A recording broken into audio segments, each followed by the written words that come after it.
강남봉은 한영자 앞에서 무릎을 꿇었다. 평생 자신이 이렇게 바닥까지 내려올 줄은 몰랐다. 아니, 마음 한구석에서는 이미 알고 있었는지도 모른다. 채화영 곁에서 비겁하게 웃고 한영자의 마음을 짓밟고 가족이라는 이름 뒤에 숨어 자기 욕심을 합리화하던 날들이 결국 이 자리로 자신을 끌고 왔다는 것을 그는 고개를 들지 못했다. 한영자는 팔짱을 낀 채 그를 내려다보고 있었다. 예전 같았으면 울었을 것이다. 따졌을 것이다. 왜 그랬냐고, 어떻게 나한테 그럴 수 있냐고, 내가 당신에게 뭐였냐고 묻고 또 물었을 것이다. 하지만 지금 한영자의 얼굴에는 눈물보다 지친 체념이 먼저 자리 잡고 있었다. 강남봉은 두 손을 모으듯 잡고 고개를 숙였다. 잘못했어. 내가 정말 잘못했다고. 내가 미친놈이야. 내가 돌았어. 정말 미안해, 영자야. 한 번만 봐줘. 한영자는 한참 동안 대답하지 않았다. 그의 사과가 너무 늦어서였고 너무 비참해서였고 무엇보다 이제는 그 말에 흔들릴 마음조차 남아있지 않아서였다. 강남봉은 더 낮게 몸을 숙였다. 내가 채화영한테 눈이 멀었어. 그 여자가 손짓하면 아직도 내가 쓸모있는 사람인 줄 알았어. 나도 한자리 할 수 있을 줄 알았고 나도 다시 일어설 수 있을 줄 알았어. 그런데 아니더라. 그 여자는 나 같은 인간은 필요할 때 쓰고 버리는 사람이었어. 한영자는 차갑게 웃었다. 그걸 이제 알았어요. 강남봉은 눈물을 닦지도 못했다. 미안해. 영자 씨한테도 백호한테도 내가 너무 큰 죄를 지었어. 백호 이름 함부로 부르지 마요. 그 한마디에 강남봉의 어깨가 떨렸다. 한영자는 천천히 다가가 그 앞에 섰다. 당신이 지금 무릎 꿇은 건 나한테 미안해서가 아니에요. 채화영한테 버림받고 돌아갈 데가 없으니까 무릎 꿇은 거지. 강남봉은 아무 말도 하지 못했다. 그렇다고 내가 당신을 용서할 것 같아요. 영자야. 다신 그렇게 부르지 마요. 한영자의 목소리는 낮았지만 단단했다. 나는 당신 때문에 너무 오래 울었어요. 내가 부족해서 그런 줄 알았고 내가 못나서 버림받은 줄 알았고 내가 참고 살면 언젠가는 돌아올 줄 알았어요. 그런데 아니더라고요. 당신은 돌아온 게 아니라 쫓겨난 거예요. 채화영이라는 불구덩이에서 데이고 나서야 여기 온 거예요. 강남봉은 고개를 숙였다. 그래도 나 진심으로 미안해. 한영자는 잠시 눈을 감았다. 미안하다는 말은 때로 사람을 더 아프게 한다. 이미 다 망가진 뒤에 건네는 사과는 치료가 아니라 확인이었다. 자신이 정말 버려졌다는 확인. 자신이 정말 오래 속았다는 확인. 강남봉 씨. 그가 고개를 들었다. 이혼 서류 준비해요. 전 재산 준다는 말도 문서로 쓰고요. 강남봉의 얼굴이 무너졌다. 영자야. 당신이 원한 거잖아요. 내 전 재산 다 줄 테니까 이혼해달라고. 난 받아들였어요. 이제 와서 후회하는 얼굴 하지 마요. 강남봉은 입술을 떨었다. 나 정말 갈 데가 없어. 그건 당신이 선택한 길이에요. 한영자는 문 쪽으로 몸을 돌렸다. 나도 이제 내 길 갈 거예요. 당신이 채화영한테 빌부터 살든 후회하면서 살든 그건 이제 내 목 아니에요. 강남봉은 바닥에 주저앉은 채 한영자의 뒷모습을 바라보았다. 그는 이제 알았다. 사람이 정말 떠날 때는 소리를 지르지 않는다. 울지도 않는다. 그저 마음에서 완전히 지워버린 얼굴로 돌아설 뿐이다. 드림그룹 창립 기념일 행사장은 겉으로만 화려했다. 넓은 홀에는 꽃장식과 축하 현수막이 걸려 있었고 임직원들과 초대 손님들이 자리를 채우고 있었다. 채화영은 단상 뒤 대기실에서 거울을 바라보며 미소를 연습했다. 마 팀장이라고 믿었던 마동석이 자신의 앞에 나타난 뒤부터 모든 것이 뒤틀렸지만 그녀는 아직 포기하지 않았다. 포기는 한 번도 배운 적 없는 단어였다. 무너지는 순간에도 얼굴만은 흐트러지지 않아야 했다. 사람들이 보고 있는 자리에서는 더더욱. 그 무렵 행사장 화장실 안에서는 염산월이 화장을 고치고 있었다. 그녀는 거울 속 자신의 얼굴을 보며 입술을 꾹 눌렀다. 요즘 상황이 심상치 않았다. 채화영이 밀리고 있었고 오장미와 강백호가 판을 뒤집고 있었고 마대창이 깨어났다는 소문까지 돌고 있었다. 그래도 산월은 아직 완전히 도망칠 생각은 하지 못했다. 채화영에게 붙어있으면 언제나 위험했지만 떨어지는 순간 더 위험해질 수도 있었기 때문이다. 문이 급하게 열리고 홍주가 들어왔다. 그녀의 얼굴은 새하얗게 질려 있었다. 엄마.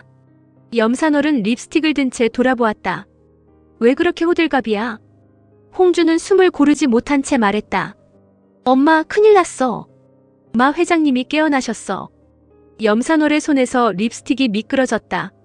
그녀는 거울 속 자기 얼굴을 멍하니 바라보다가 급히 가방을 움켜쥐었다. 큰일 났다. 빨리 좀 챙기자. 홍주는 기가 막힌 얼굴로 그녀를 바라보았다. 챙기긴 뭘 챙겨. 빨리 도망가야 한다고. 도망가도 돈은 있어야지. 내가 그냥 빈손으로 나가게 생겼니? 홍주는 엄마의 팔을 잡았다. 엄마, 지금 돈 챙길 때 아니야. 마 회장님이 깨어났고 채화영 대표가 무너지고 있어. 우리까지 엮이면 끝이야. 염산월은 입술을 깨물었다. 너 그 브로치 영상 아직 들키진 않았지? 홍주의 눈빛이 흔들렸다. 그건 내가 알아서 해. 알아서 하긴 뭘 알아서 해. 너도 채화영한테 붙었다가 오장미 쪽에 붙었다가 그러다 양쪽 다한테 버림받으면 어쩌려고 그래? 홍주는 잠시 말을 잃었다. 그 말이 틀리지는 않았다. 자신은 살아남으려고 보험을 들었고 그 보험을 장미에게 넘겼다. 하지만 채화영이 알게 되면 자신도 안전하지 않았다. 홍주는 거울 속 자신을 바라보았다. 처음엔 그저 더 좋은 자리, 더 안전한 줄을 잡고 싶었다. 그런데 지금은 어떤 줄을 잡아도 목이 조이는 느낌이었다. 엄마. 염산월이 그녀를 바라보았다. 홍주는 낮게 말했다. 이번엔 진짜 잘못하면 죽어. 염산월의 얼굴이 굳었다. 둘은 더 말하지 않았다. 화려한 행사장의 소음이 문 너머로 희미하게 들려왔지만 두 사람은 그 소리 속에서 자기들의 끝을 예감하고 있었다. 행사장 안에서는 채화영이 단상 위에 올라가 있었다. 그녀는 많은 사람들 앞에서 미소를 지었다. 마 팀장이라는 이름 뒤에 마동석이 서 있었다는 사실이 밝혀진 뒤에도 그녀는 끝까지 표정을 유지하려 했다. 마동석은 단상 옆에서 그녀를 지켜보고 있었고 장미와 백호는 행사장 중앙 쪽에 나란히 서 있었다. 정숙희는 마대창의 곁을 지키고 있었다. 마대창은 지팡이를 짚은 채 뒤쪽에서 조용히 서 있었지만 눈빛은 분명히 살아있었다. 채화영은 마이크 앞에서 손을 모았다. 오늘 드림그룹 창립 기념일에 참석해주신 여러분께 감사드립니다. 드림은 수많은 위기를 넘어 오늘까지 왔습니다. 앞으로도 저는. 말이 끝나기도 전에 대형 스크린이 켜졌다. 처음에는 행사 영상이 나오는 줄 알았던 사람들도 곧 얼굴이 굳었다. 화면 속에는 마대창의 집무실이 보였다. 채화영이 들어오고 있었다. 그녀는 화면 속 마대창과 말다툼을 했다. 사람들의 시선이 하나둘 채화영에게 향했다. 채화영의 얼굴에서 피가 빠졌다. 저거 내려. 그녀는 낮게 비서에게 말했다. 당장 내려. 그러나 영상은 멈추지 않았다. 화면 속 채화영은 골프채를 집어들었다. 다음 장면을 보는 순간 행사장 곳곳에서 작은 비명이 새어나왔다. 마대창이 쓰러졌고 채화영은 그 앞에 서 있었다. 그녀는 도망치지 않았다. 오히려 쓰러진 마대창에게 다시 다가갔다. 행사장에 있던 사람들은 입을 가리고 서로를 바라보고 자리에서 일어났다. 그 영상이 무엇을 말하는지 모르는 사람은 없었다. 장미는 손을 꼭 쥐었다. 그녀의 옆에 있던 백호도 굳은 얼굴로 스크린을 바라보았다. 마대창은 지팡이를 짚은 손에 힘을 주었다. 그의 눈빛은 채화영에게 고정되어 있었다. 짐승만도 못한 사악한 것.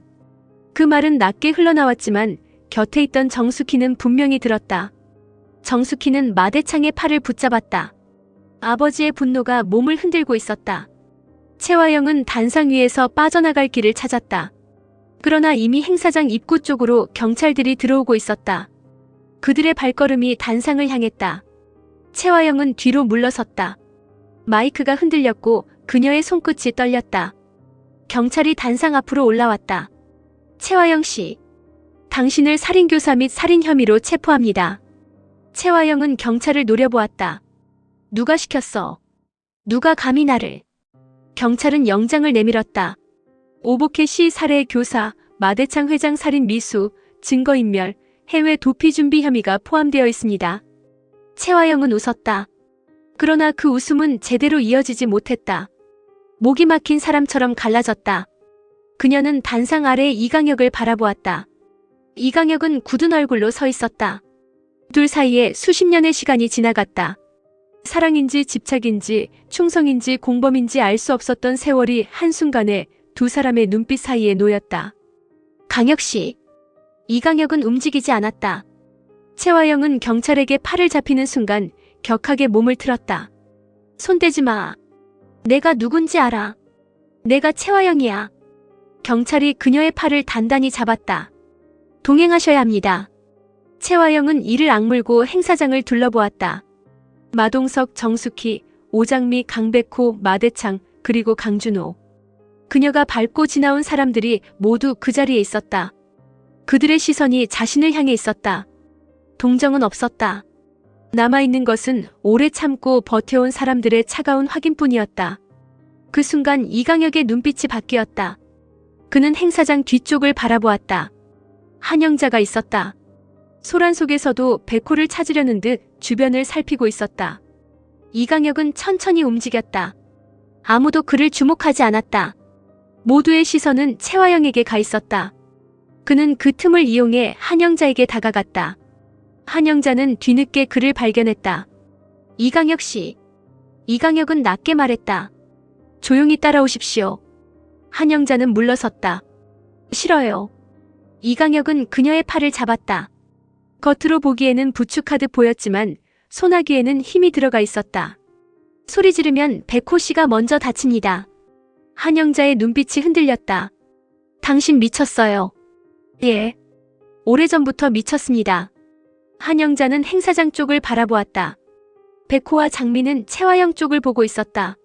이강혁은 그녀를 연문 쪽으로 이끌었다. 한영자는 이를 악물었다. 채화영 구하려고 나를 이용하는 거예요. 대표님이 여기서 잡히면 끝입니다. 그 여자가 끝나야 세상이 살아. 이강혁은 걸음을 멈추지 않았다. 세상보다 그 사람이 먼저입니다. 적어도 나한테는.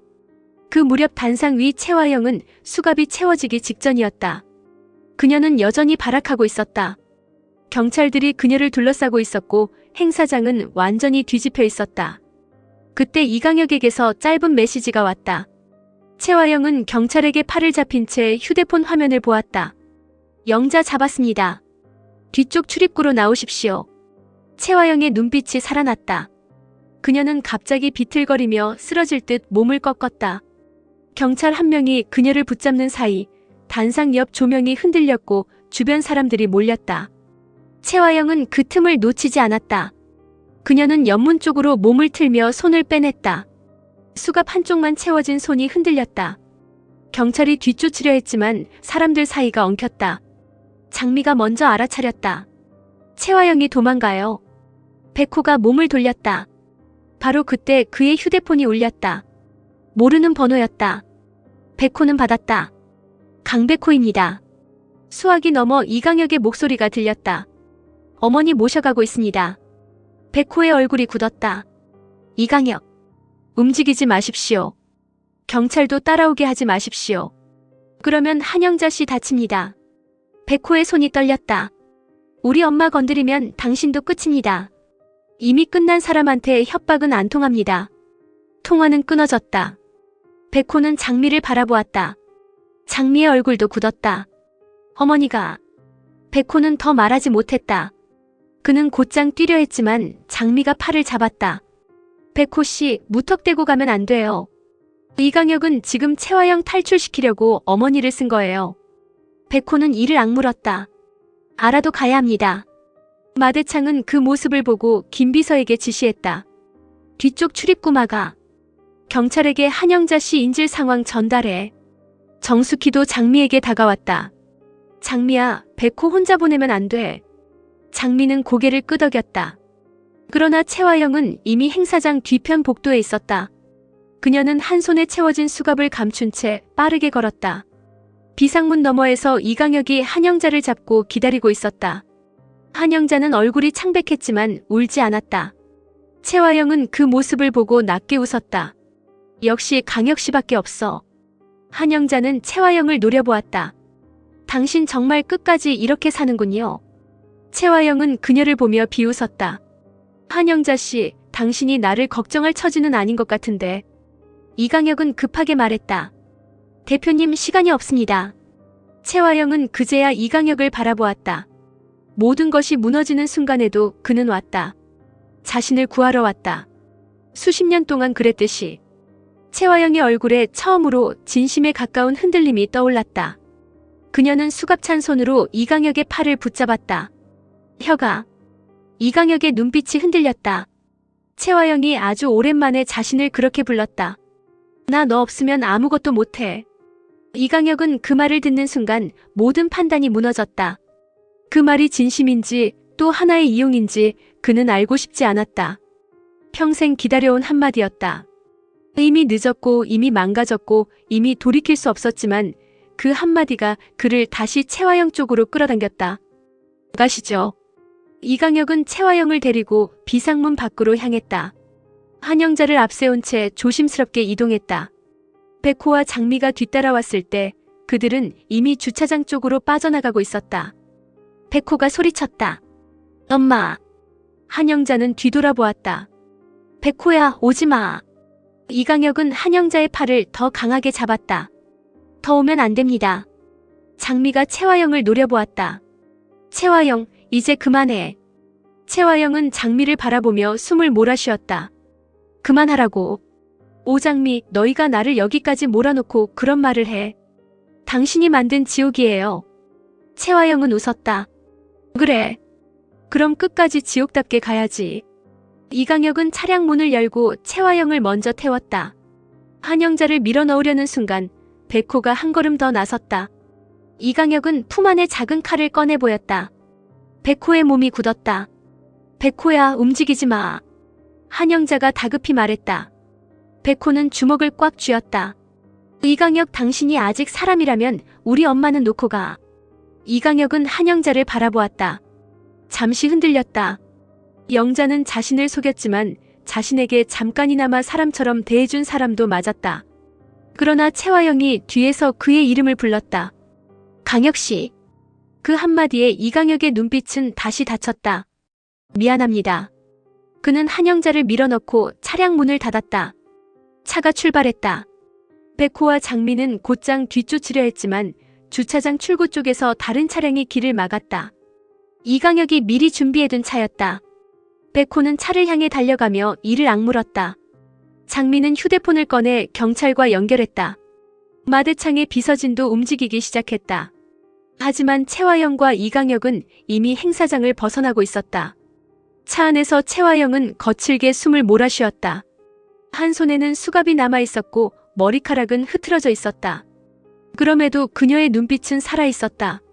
이강혁은 운전대를 잡고 앞만 보았다. 한영자는 뒷좌석에서 두 사람을 번갈아 보았다. 당신들 결국 잡힐 거예요. 채화영은 뒤돌아보았다. 그 전에 내 아들이 내 앞에 무릎 꿇게 될 거야. 한영자의 얼굴이 굳었다. 그때 이강혁의 휴대폰이 울렸다. 발신자는 강준호였다. 채화영은 눈빛을 바꾸었다. 받아. 이강혁은 통화 버튼을 눌렀다. 준호씨. 수화기 너머 준호의 목소리는 떨리고 있었다. 어머니 어디 계십니까? 채화영은 휴대폰을 빼앗듯 가져갔다. 준호야. 준호는 숨을 멈춘 듯 했다. 어머니. 채화영은 낮게 말했다. 현금이 필요해. 지금 당장. 내가 움직여야 해. 준호는 아무 말도 하지 못했다. 준호야, 엄마 살리고 싶으면 현금 모아. 계좌는 막힐 거야. 현금으로 준비해. 내가 내 아들이라면 지금 놔버리면 안 돼. 준호는 눈을 감았다. 자신은 어머니를 미워했다. 증오했다. 하지만 수학이 넘어 그녀의 떨리는 목소리를 듣는 순간 자신 안에 오래된 아이가 다시 고개를 들었다. 엄마에게 버림받고 싶지 않은 아이. 한 번쯤은 선택받고 싶었던 아이. 얼마가 필요합니까? 채화영의 입가에 미세한 미소가 떠올랐다. 가능한 만큼 전부. 통화가 끊겼다. 준호는 휴대폰을 내려다보았다. 대표실 안에는 아직 창립기념일 행사 자료들이 흩어져 있었다. 그는 천천히 금고 쪽으로 걸어갔다. 비밀번호를 누르는 손이 떨렸다. 금고 문이 열리자 현금과 서류들이 보였다. 준호는 그것들을 바라보다가 낮게 말했다. 어머니, 이번이 마지막입니다. 그는 가방을 꺼내 현금을 담기 시작했다. 자신이 무엇을 하는지 알고 있었다. 채화영을 돕는 일은 죄였다. 하지만 어머니를 완전히 버리는 일도 그에게는 또 다른 지옥이었다. 차 안에서 채화영은 창밖을 바라보았다. 경찰차 소리가 멀리서 따라오는 듯 했지만 아직 거리는 있었다. 그녀는 이강혁을 보았다. 이강혁의 옆 얼굴은 지쳐 있었다. 그럼에도 그는 여전히 자신을 위해 운전하고 있었다. 채화영은 아주 낮게 말했다. 혁아. 이강혁은 대답하지 않았다. 아까 한 말 거짓말 아니야. 이강혁의 손이 운전대 위에서 굳었다. 채화영은 눈을 감았다. 나 너 없으면 아무것도 못해. 이강혁은 앞만 보며 말했다. 대표님 지금은 도망치는 데만 집중하십시오. 채화영은 그를 바라보았다. 그는 아직도 자신을 대표님이라고 불렀다. 그녀는 그 호칭이 갑자기 싫었다. 하지만 다시 혁아라고 부르면 그가 더 깊이 흔들린다는 걸 알고 있었다. 채화영은 그 약점을 놓치지 않았다. 혁아, 나 살려줘. 이강혁의 눈빛이 흔들렸다. 한영자는 뒷좌석에서 그 모든 것을 듣고 있었다. 그녀는 깨달았다. 이강혁은 채화영을 구하는 게 아니라 자신이 평생 믿어온 환상을 구하고 있었다. 그 환상이 채화영의 얼굴을 하고 있을 뿐이었다. 한영자는 낮게 말했다. 이강혁 씨, 그 말 믿지 마요. 이강혁은 대답하지 않았다. 그 여자는 지금도 당신 이용하는 거예요. 채화영이 차갑게 돌아보았다. 입 다물어. 한영자는 피하지 않았다. 내가 당신한테 속았던 것처럼 저 사람도 당신한테 평생 속았어. 이제 그만 놔줘요. 채화영의 눈빛이 날카로워졌다. 한영자 씨, 당신 목숨이 아직 내 손에 있다는 걸 잊었나 봐. 한영자는 떨리는 목소리로 말했다. 그래도 할 말은 해야겠어요. 당신은 사랑이라는 말을 해도 사람을 살리는 게 아니라 죽여요. 채화영의 얼굴이 굳었다. 이강혁은 아무 말 없이 속도를 높였다. 그리고 그 차는 도시 외곽을 향해 달렸다. 뒤에서는 경찰과 백호, 장미가 각자의 방식으로 그들의 뒤를 쫓기 시작했다. 창립기념일 행사장에서 시작된 추락은 이제 납치와 도주로 번지고 있었다. 한편 염산월과 홍주는 행사장을 빠져나와 작은 차 안에 숨어 있었다. 산월은 계속 휴대폰을 확인하며 떨었다. 채화영 잡혔어. 아니, 도망갔어. 뭐가 어떻게 되는 거야? 홍주는 브로치를 쥐고 있었다. 엄마, 이제 우리도 경찰에 가야 해. 염산월은 기겁했다. 미쳤니? 경찰에 가면 우리도 끝이야. 홍주는 고개를 저었다. 안 가면 채화영이 우리부터 없앨 거야. 그 여자가 지금 도망쳤다는 건 아무도 안 봐준다는 뜻이야. 염산월은 말을 잃었다. 홍주의 말이 맞았다. 채화영은 쫓기면 가장 먼저 증인을 지운다.